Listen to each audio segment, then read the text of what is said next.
The ATF filed their petition for the Supreme Court to review this case and to ultimately strike down this nationwide vacature of the frames and receivers rule and find that what the ATF did was in fact lawful and that it is a valid rule.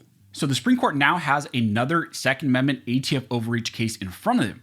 FBC and the plaintiffs have now filed their response to the Supreme Court petition, and ultimately they say that they agree that the Supreme Court should grant review to this case immediately. The plaintiffs state in their response that respondents agree with the government on the proper disposition of the government's petition for a writ of certiorari. They state that they agree with the ATF that the Supreme Court here should grant review to this case and decide whether or not the ATF's rule is expanding beyond the definition of firearm, which is included in other items and other statutes like the GCA and other federal legislation.